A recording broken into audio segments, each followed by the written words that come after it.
The brackets are set. UCLA is the #1 overall seed in the women's side, followed by South Carolina, then Texas, and USC rounds out the top 4. I am Caroline Fenton, joined here by Sydney Colson and Ice Young. Sid, we'll start with you. Yeah. The 1 seeds. Who has the easiest path, but also who has the toughest path, in your opinion? I'm going to start with the toughest. I feel like UCLA got a rough draw. Like, I could see them being upset, Sweet 16, possibly. I just think that you got a Florida State team that I love their physicality, their aggressiveness. You got NC State, who's got Isaiah James and Sanaya Rivers that we spoke about, and they're going to be determined to, show why they should be a highly talked about duo.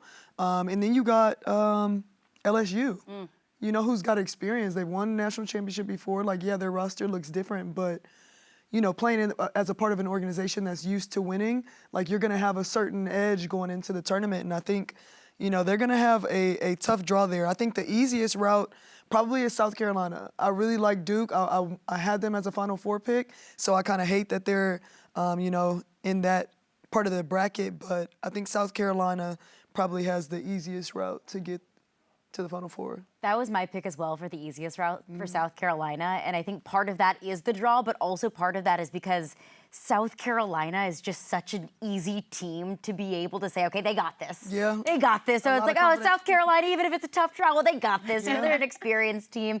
Like Ice always says, in Don Staley, we trust. So Ice, I'll ask you the same question. Toughest draw, in your opinion, easiest draw? Yes, tough for sure is UCLA. Like, they got the #1 overall seed, but then the committee said, we're not just going to gift it to you to get to the Final Four. LSU, NC State, experienced teams who win this time of year. Also, fantastically coached teams. Like, we talk a lot on the men's side about coaching matchups, but on this side, it's Kim Mulkey, it's Wes Moore. Like, these are tough teams to get past, so I think UCLA has a tough one. On the easier side, it would be Texas. Yeah. It would be Texas if Notre Dame wasn't the 3 seed. And I know we're going to chat about that, but I think Texas has the easiest route if they can get past Notre Dame. That would be the toughest game that they have. But I see the first 3 games that they have being able to win pretty easily with their defense and the style that they play. It's going to be low-scoring games, but that's the way that they win. It's not always the prettiest style of basketball, but it is incredibly effective. And you look at UCLA, I think what makes it so difficult on their side of the bracket, in my opinion, it feels like you have 2 seeds. Yeah. You have NC State, who has very much so earned a 2 seed, and LSU, who has been projected as a 2 seed pretty much all season long until the SEC tournament, when Flau'jae Johnson, 1/3 of their 3-headed monster, was out for the SEC tournament. So absolutely no rest for the weary. UCLA has an absolute gauntlet facing themselves on that side of the bracket.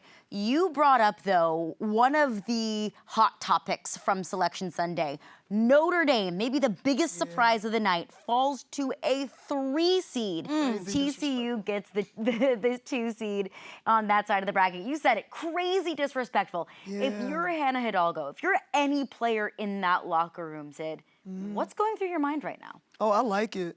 Right. I like it. You can already, the way that kid plays already, it's a chip on my shoulder. I'm clapping after plays. I'm getting steals. I'm energizing my team with my play.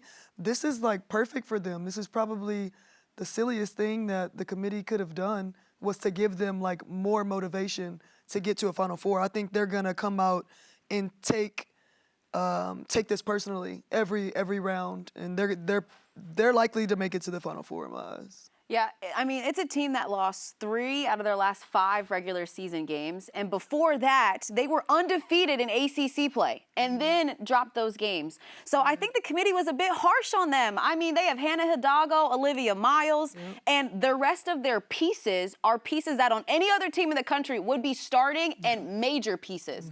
I also think Notre Dame has some depth. Normally around tournament time, they don't. Normally they play about 7 deep and they just have one of the best 7 in the country. But they have a little bit more depth this year. I think if you're Texas on that side of their bracket, you might be a little pissed that Notre Dame is there, because you know that they're not a 3 seed. You honestly know that they're better than TCU. They've won more games than TCU. They play better competition in the non-con than TCU, but TCU is a 2 seed. I also will say, impressive that NC State got a 2 seed, but I think that's a team that we all have tremendous respect for because of their Final Four run last year. Yeah, no doubt, 100%. And you look at side of the bracket, on Texas's side of the bracket, where TCU is a 2, Notre Dame is a 3.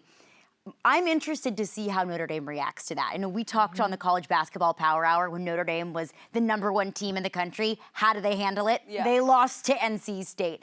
How does Notre Dame respond to, really, in our eyes, getting disrespected by the committee? After they lost 3 of their last 5 in the regular season, is Notre Dame kind of get a little bit of a fire lit under them as we head into the NCAA tournament? And last thing I just want to say, it's not like they lost to unranked teams. I'm about to say. They lost to Duke. Yeah. They lost to Florida State. Yeah. They lost to NC State. You're That's losing 2 seeds. And 2 teams that have seen you before, too. Yes. Like, I think you can't, like, discount the fact that it's So- tough to just beat a team over and over. Yeah. 2s that were highly motivated to face Notre Dame, 1000%. especially NC State. They thought, we get the #1 team in the country coming into our house. Yeah. Anyone would be kind of rubbing their hands together at the Exactly. opportunity to face a team like that. So that's going to be one of the biggest topics. Notre Dame, were they disrespected? Of course, the teams at the top of the bracket, the 4-1 seeds, UConn, those are going to dominate our conversations. But Ice, this bracket is dripping in storylines.